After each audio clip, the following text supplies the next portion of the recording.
Bisa. Maaf, kita lanjutkan lagi, bisa? Ya, Bu.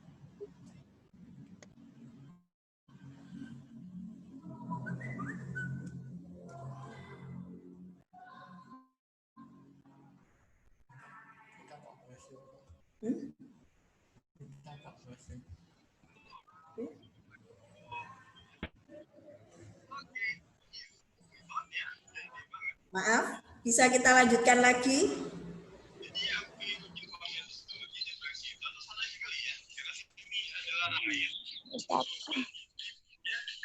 Halo?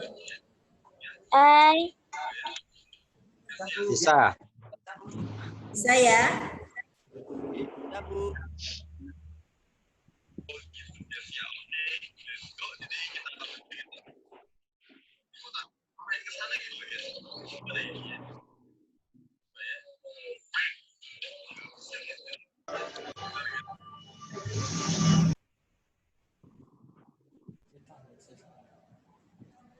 Nah ini, lanjut ya Mas.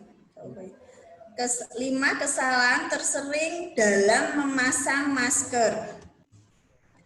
Masker hanya menutup mulut tanpa menutup hidung. Masker menutup hidung, mulut tanpa sampai ke dagu. Masker talinya tidak diikat dengan kencang atau longgar.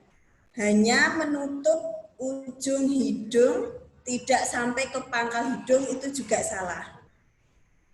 Atau membuka dan meletakkan masker di leher. Kalau misalnya ngomong atau makan, masker masih di leher, itu juga salah. Yang betul, masker dibuka sekalian baru makan atau minum.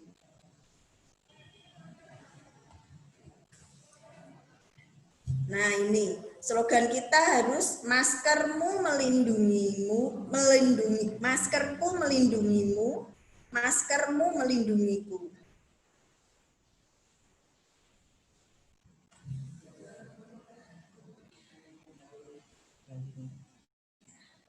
Nah ini, masker kain dapat digunakan oleh masyarakat saat harus keluar rumah, berada di tempat umum, dan atau jika berinteraksi dengan orang lain.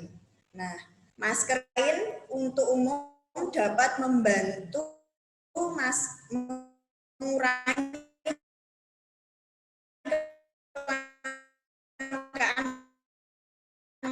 masker bedah maupun N95. Karena masker berkain minimal yang standar atau yang bagus itu terlihatnya apabila mulai kotor bagian luar maupun dalam dan dipakai ulang. Atau maksimal 4 jam kalau pakai masker kain. Jadi kalau kita seharian pergi seumpamanya atau beraktivitas di luar dengan masker kain, kita harus punya double. Kalau lebih dari 4 jam. Nah, masker kain saudara-saudara kita di sekitar kita. Nah, ini. Masker dapat membantu agar kita tidak menularkan penyakit ke orang lain. Demikian pula sebaliknya. Masker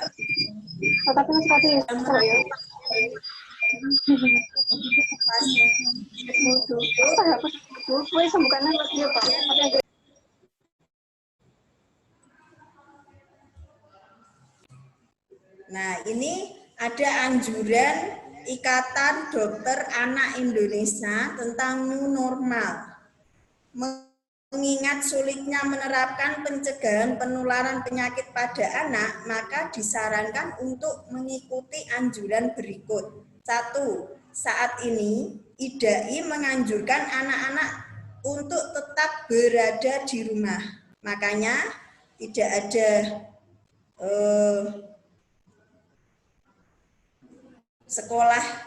sekolah belum buka karena masih disinyalir karena anak-anak termasuk golongan resiko tinggi. Jadi belum aman.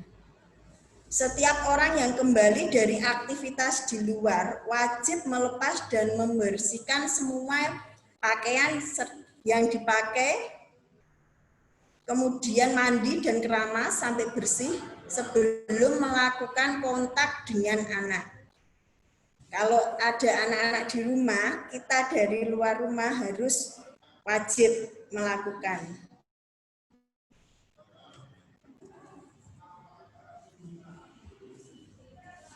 Nah, IDAI juga menghimbau orang tua dan keluarga untuk tidak membawa anak-anak ke tempat umum seperti taman, pusat rekreasi atau pusat pembelanjaan, atau berkumpul membentuk kerumahan seperti tempat bermain, tempat penitipan anak, kursus, dan sebagainya.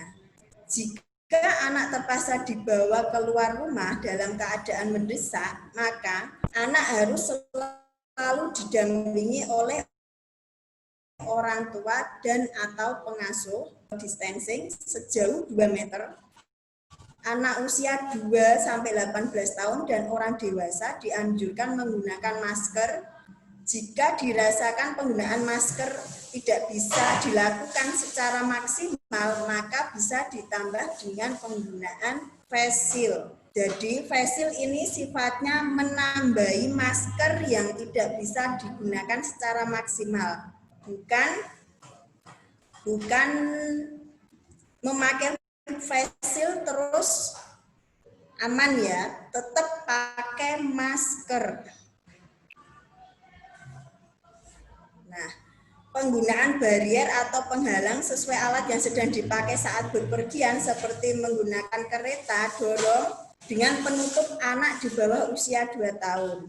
Menjauhi orang yang sakit, melakukan cuci tangan tetap terus, dan kebersihan tangan sesering mungkin, menghindari memegang mulut, mata, dan hidung. Penggunaan masker, face shield, dan alat pelindung diri lainnya tidak serta-merta mencegah infeksi COVID-19. Perlindungan yang terbaik saat ini adalah mengurangi pajanan infeksi dengan tetap berada di rumah. Jangan bepergian kalau memang tidak dirasa penting. Kecuali yang kerja memiliki resiko tertular dan menularkan COVID-19. Remaja perlu menerapkan pola hidup sehat dalam era normal untuk mencegah penyebaran COVID-19.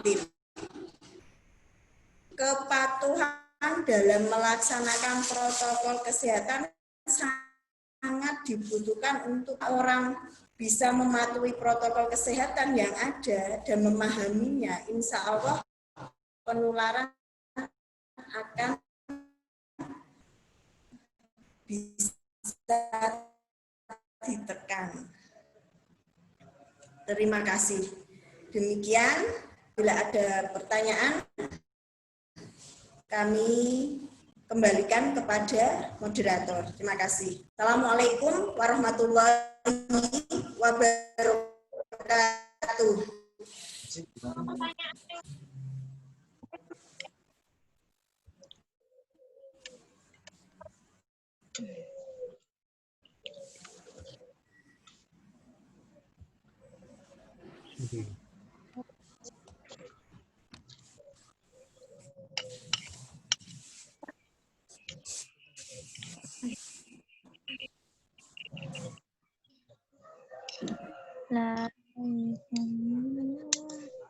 Nah, baiklah, materi yang pertama sudah disampaikan oleh Ibu Siti Alsofa. Nah, sekarang sesi tanya jawab. Nah, bagi peserta seminar yang ingin menanyakan atau mengungkapkan keganjalannya, bisa diketik di grup WA ya. Nanti akan saya sampaikan.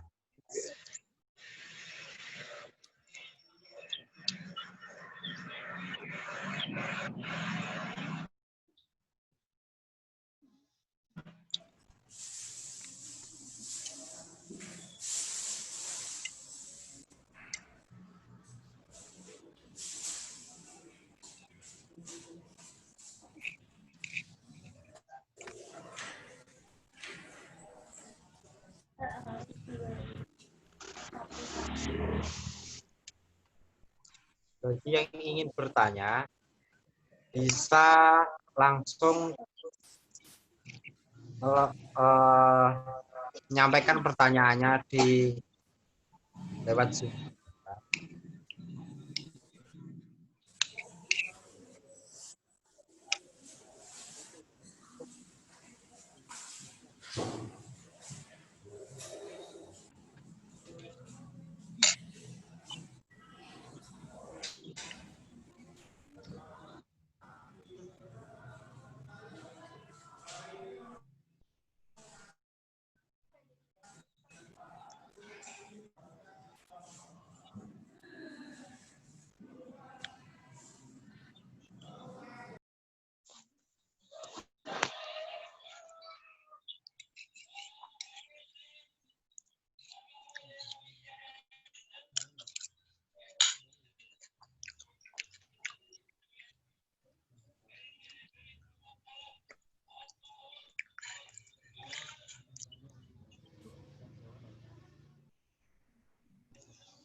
Nah, baiklah, saya beri waktu 2 menit untuk mengutarakan pertanyaannya. Nanti sekiranya kalau belum ada yang tanya, kita lanjut ke pemateri yang kedua.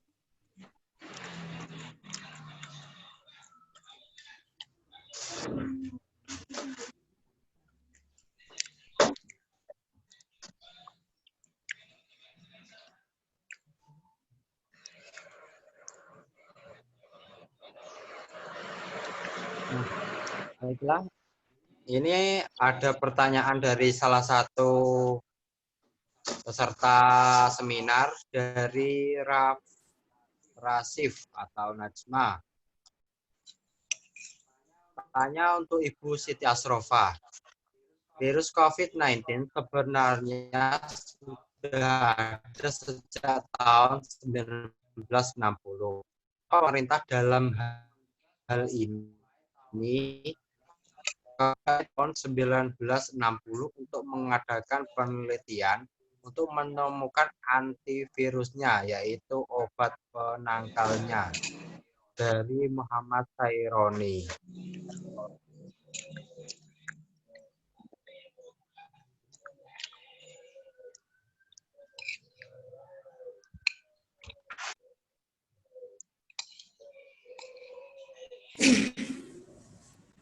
Ini dijawab langsung apa nanti, Mas? Ya, dijawab langsung, Bu. Oh, dijawab langsung. Iya, Ya. menurut literatur yang ada, tahun 1960 itu sudah ada ditemukan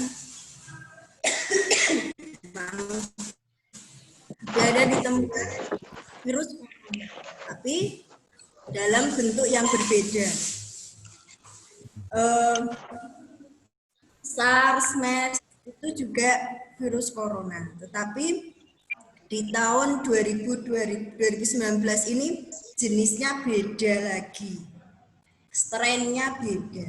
Mungkin para peneliti sudah, tetapi memang perlu teknologi atau sumber daya yang lebih. Tetapi kita sebagai manusia pasti sudah ada yang berusaha meneliti. Cuma memang di negara kita masih terkesan belum siap. Awal-awal adanya COVID-19 ini di Wuhan, kita masih, kalau lihat berita, kita masih paling nggak nyampe ke Indonesia. Atau, oh itu masih di Wuhan. Tetapi kita tidak perlu pesimis. Karena semua kejadian yang ada di bumi ini pasti atas kehendak Allah. Dan kita sebagai manusia harus berusaha atau atau ikhtiar semampu kita. Nah, untuk penelitian yang lainnya kita serahkan kepada yang berwenang. Kita sebagai individu, sebagai anak mahasiswa, apa yang bisa kita lakukan saat ini untuk mencegah harus kita lakukan. Demikian, terima kasih. Jawaban dari Ibu Asrofa, memang COVID-19 ini berbeda jenisnya dari COVID yang berada di tahun 1960 seperti itu. Baiklah, ini ada pertanyaan lagi yang masuk, Ibu. Bagaimana langkah konkret untuk membudayakan pemakaian masker? Seperti itu pertanyaannya, silahkan dijawab.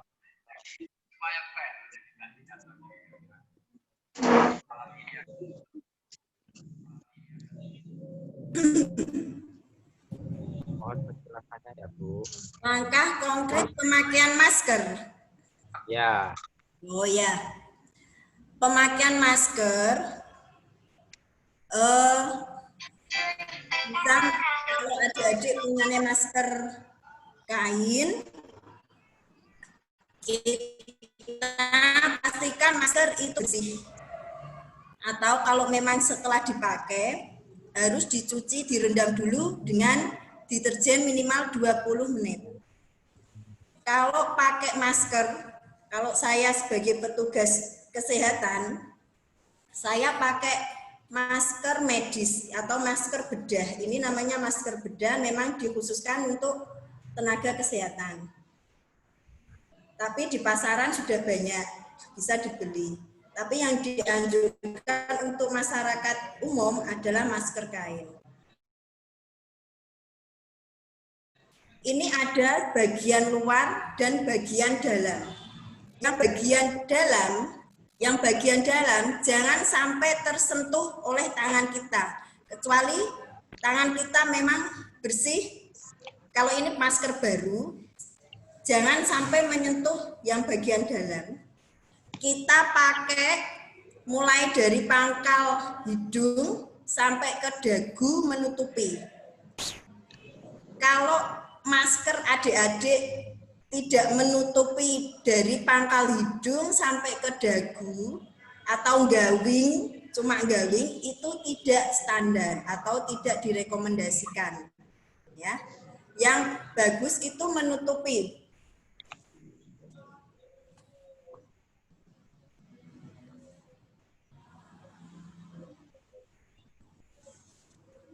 Nah, menutupi semua dari pangkal hidung sampai ke dagu. Kalau mau makan atau minum, jangan dikalungkan di leher, tetapi dibuka. Kalau ini bisa megang gini dan dilipat.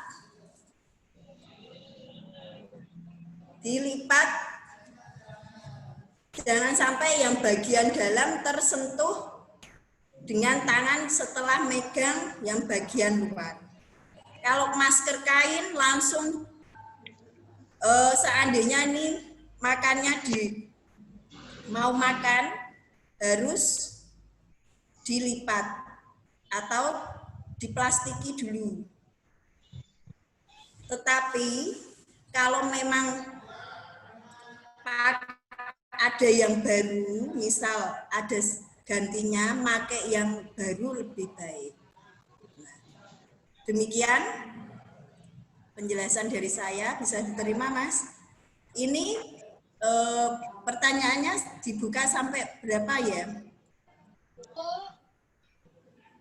Dua pertanyaan, Bu. Mungkin pertanyaan saja. Yang saya tangkap dari pertanyaan peserta tadi, cara membudayakan pemakaian masker.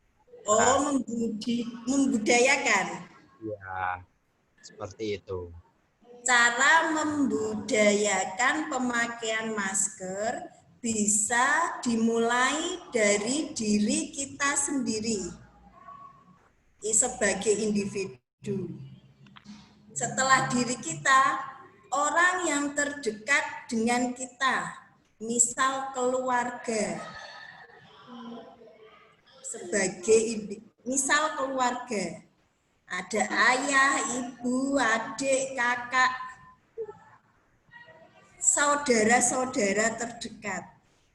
Kalau kita sebagai individu punya pemikiran tersebut, tidak menunggu dari pemerintah. Pemerintah sudah memberi himbauan.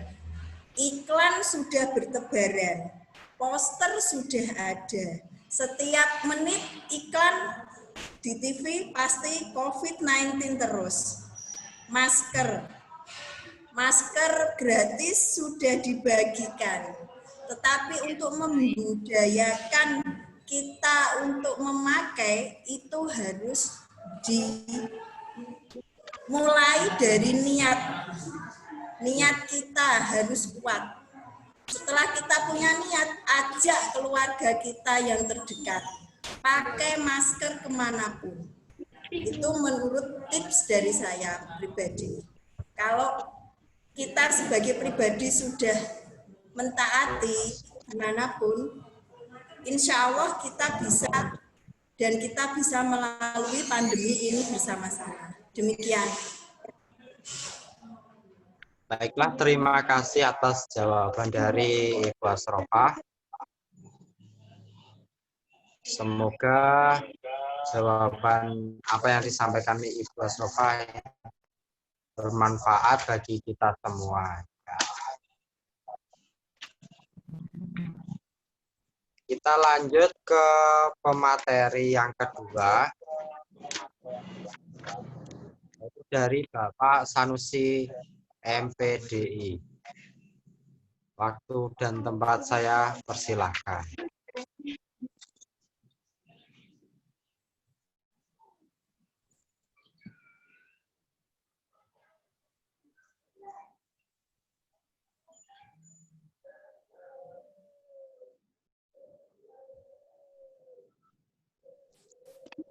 Baiklah, kurikulum vitae dari pemateri yang kedua, nama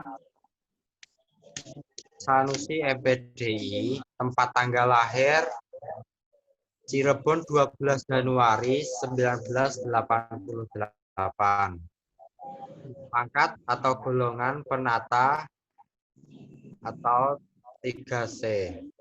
Jabatan fungsional yaitu lektor, instansi, lembaga penjaminan mutu atau LPM IAIN Kudus, nomor WA atau HP 0853 1589 7398. Email sanusipaska@gmail.com. Riwayat pendidikan beliau yaitu SD Negeri 1 Kalipaksung, MTS Negeri Babakan, Man Butet Pesantren Cirebon, Sarjana IAIN Syekh Nurjati Cirebon, jurusan Tarbiyah, Prodi IPS. Selanjutnya yaitu IAIN Syekh Nurjati Cirebon, mengambil jurusan PHM.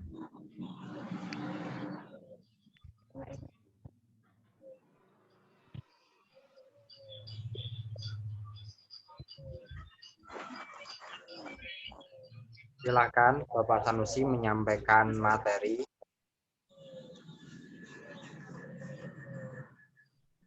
Assalamualaikum warahmatullahi wabarakatuh.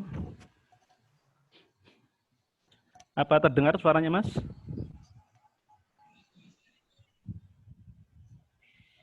Terdengar suaranya? Terdengar. Siap, terdengar. Oh ya Mas, untuk nampilkan share screen, tolong ini ya. Nggih, Pak, siap. Ini nampaknya ini. Tolong hostnya di ini ya, di fasilitasi ini. Ya, siap. Ya, proses Pak.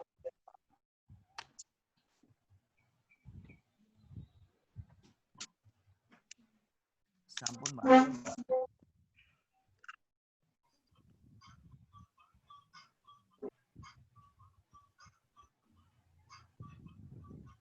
Sudah kelihatan Mas?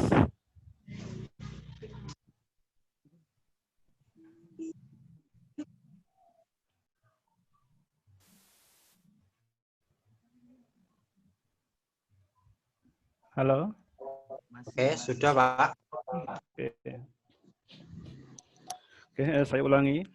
Assalamualaikum warahmatullahi wabarakatuh. Waalaikumsalam warahmatullahi wabarakatuh. Bismillahirrahmanirrahim. Nahmaduhu wa nusalli wa nusallim ala rasulillahil karim. Hamidan wa musalliyan wa musalliman. Allahumma salli wa sallim ala Sayyidina Muhammad wa ala ali Sayyidina Muhammad amma ba'du.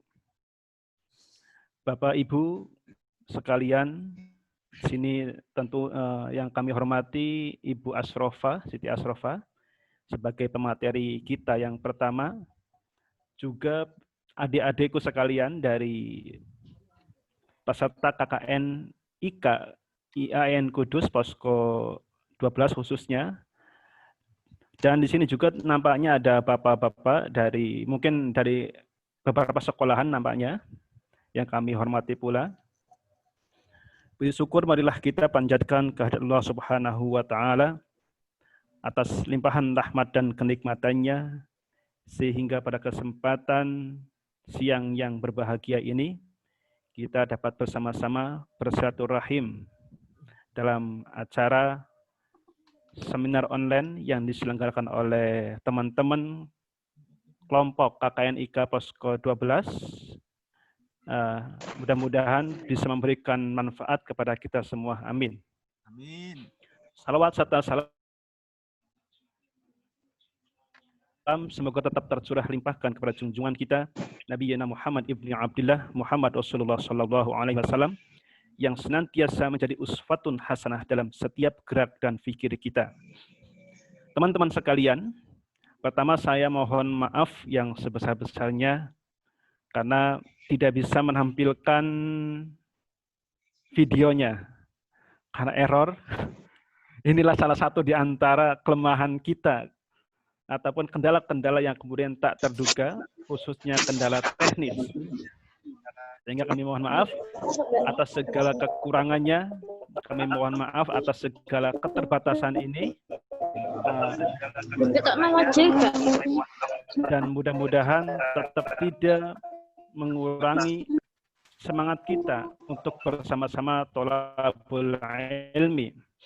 Tentu saya di sini hanyalah sharing, bukan satu-satunya sumber yang tentu satu-satunya sumber yang dapat kita jadikan rujukan. Masih banyak sumber di luaran sana. Juga di sini juga mungkin banyak sekali bapak-bapak guru yang sudah hadir di tengah-tengah kita yang bisa memberikan banyak pencerahan-pencerahan. Maka nanti sifatnya sharing saja, karena di sini kita adalah pelaku yang sama. Kita hari ini juga sama-sama guru, juga mahasiswa KKN juga adalah orang yang saat ini, teman-teman yang saat ini sedang menjalani proses PPL juga. Karena KKN IK ini adalah gabungan daripada KKN plus PPL. Sehingga pembicaraan kita kali ini tentu mempunyai perspektif bahwa kita di sini sesungguhnya adalah sama. Saya sebagai dosen, Bapak Ibu ataupun teman-teman juga sebagai guru atau minimal sebagai calon guru. Maka tentu di sini tidak ada level yang lebih tinggi siapa. Kita di sini adalah sama dan setara. Baik teman-teman sekalian, melihat dari tema yang digagas atau diusung oleh teman-teman KKN IK Posko 12 ini tentu sangat menarik sekali. Pelajar sehat, belajar hebat, COVID lewat, daring pun siap. Tentu ini adalah sebuah harapan. Pelajar sehat, pelajar hebat, Pelajar sehat, pelajar hebat, COVID lewat daring put siap. Sip. Oke. Nah itu, ini adalah sebuah harapan kita semua. Ini adalah sebuah impian kita semua. Kita berharap bahwa kita menjadi pelajar yang sehat. Kenapa? Karena memang kesehatan sangatlah mahal, kesehatan sangatlah berarti, kesehatan sangatlah berharga. Apalagi ketika hari ini, kesehatan tentu adalah sesuatu impian. Sehat adalah suatu impian bagi mereka yang hari ini sedang berbaring. Kesehatan adalah sebuah impian bagi mereka yang saat ini sedang tentu mengalami atau kita tahu bersama yang hari ini sedang menjalani proses perawatan atau yang lainnya. Maka di sini ada sebuah harapan kita bahwa kita menjadi pelajar yang sehat.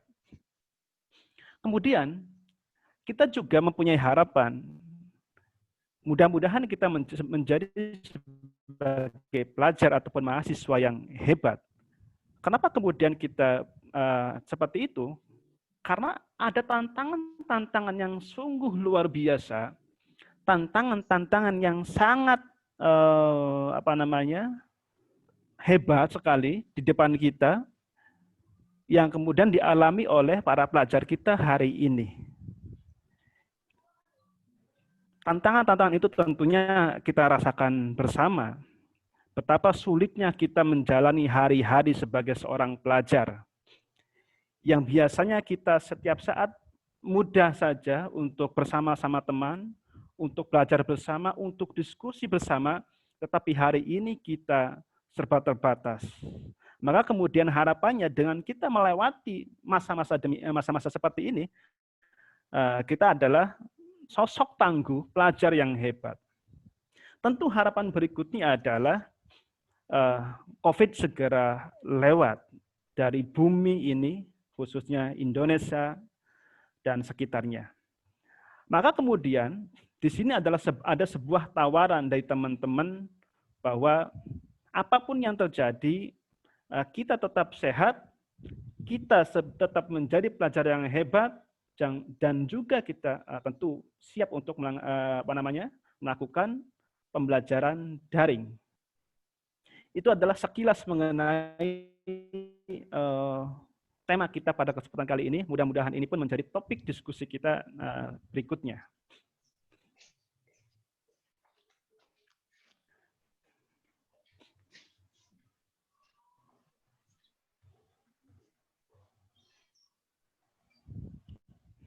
Oke, memang sebagaimana yang kita rasakan bersama bahwa hari ini COVID-19 atau COVID-19 telah merusak tatanan, merusak apa yang kita rencanakan, memporak-porandakan apa yang telah kita bangun, apa yang kita rintis. Maka tentu kita hari ini dihadapkan pada sebuah realitas yang membuat segalanya terbatas. Kita tidak bisa melakukan apapun atau kita tidak bisa banyak melakukan sesuatu pada hari ini atau saat ini karena diantaranya adalah karena dampak dari COVID-19 ini. Maka mau tidak mau kemudian kita hari ini juga dibuatnya sebagai dampak dari COVID-19 adalah kita tak berdaya. Bukan hanya kita, bukan hanya Indonesia, tetapi ini menjadi isu global, ini menjadi isu dunia, bahkan negara adidaya sekalipun, sebut saja Amerika, sebagai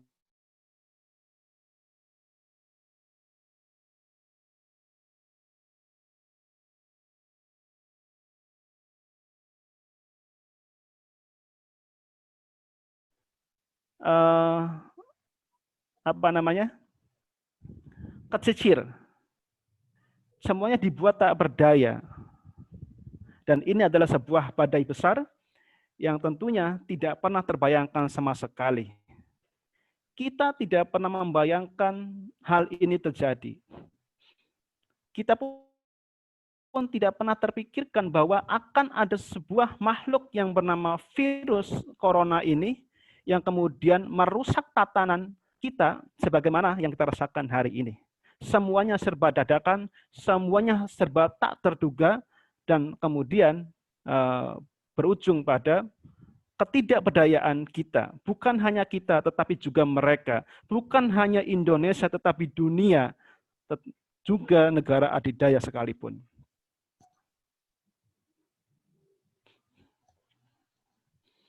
Tentu banyak dampak, di antaranya adalah ekonomi juga. Ekonomi kita terdampak. Betapa banyak kemudian akibat daripada COVID-19 ini, perekonomian kita melemah. Saham-saham semuanya turun. Karena pelemahan ekonomi ini juga kemudian berefek kepada adanya atau banyaknya pengangguran-pengangguran yang terjadi. Sebagaimana yang kita tahu bahwa berapa juta orang yang hari ini di PKH ataupun diputus hubungan kerjanya secara besar-besaran. Dan tentu ini adalah berefek ataupun berujung pada kemiskinan-kemiskinan baru.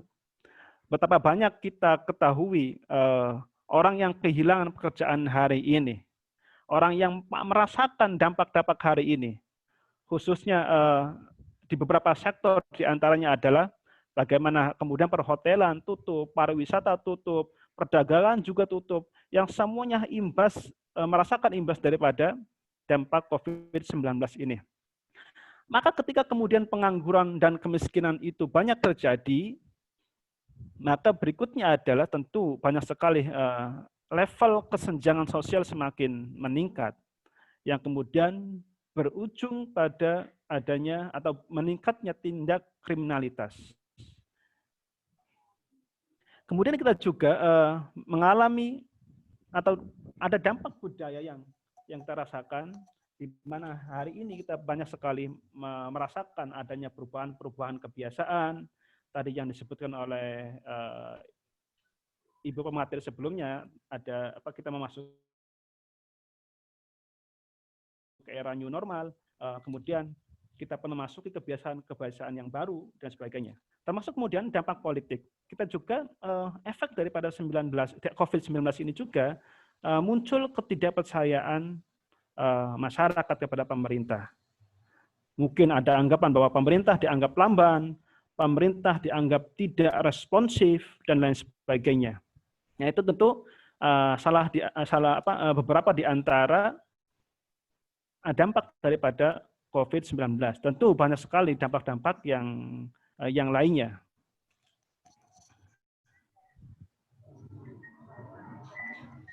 Dalam konteks pendidikan, dunia pendidikan menghadapi ujian yang luar biasa. Di saat situasi yang tak biasa, semuanya serba mendadak sehingga kita terbata-bata untuk bertindak. Inilah yang kita rasakan, inilah yang kita hadapi, karena dalam hal ini kita adalah pelaku pendidikan. Ada Bapak Guru, ada mahasiswa, ada pelajar, yang tentu sangat merasakan sekali dampak daripada COVID-19 ini. Kita tidak pernah ada pembelajaran, pelatihan pembelajaran online, pembelajaran daring, tiba-tiba kemudian kita harus berhadapan dengan kondisi